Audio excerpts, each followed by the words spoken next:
So, Tony, how close is House Speaker Kevin McCarthy, in fact, to lining up those necessary votes to pass his bill to increase the debt ceiling? Well, a person we talked to today who's familiar with the counting, in other words, the counting of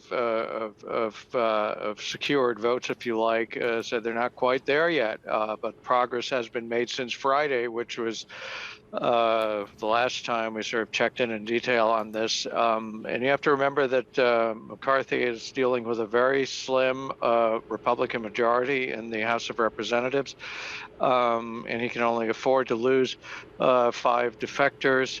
So he's looking for those 218 Republican votes, and that will surely be the focus as the political week gets underway here in Washington.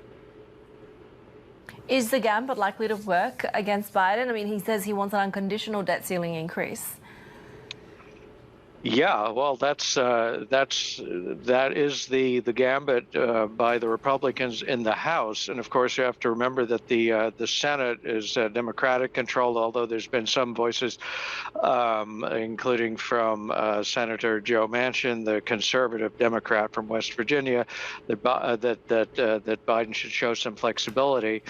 But what McCarthy is trying to do here is, rather than present a budget plan, which is what Biden had been pressing the Republicans for, is to come up with this alternative thing, which is to say, well, here's a debt ceiling increase, which would be for about a year.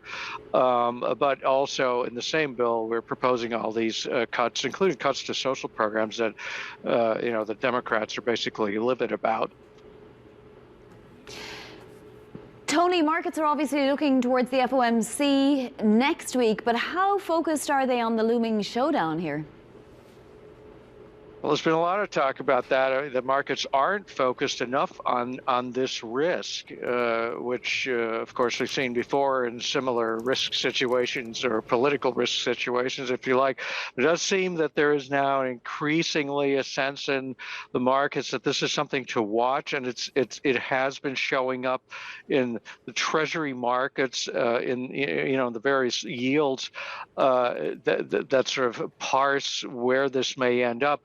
And one of the factors also is that we're now down to looking at things like U.S. federal tax revenues by the IRS, which could influence literally when the Treasury will, quote unquote, run out of money to service America's debt.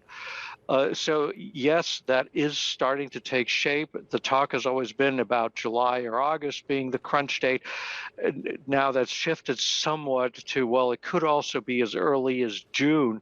But you see that we're talking about something that's very close on the horizon by any reasonable measure, and markets are starting to take note.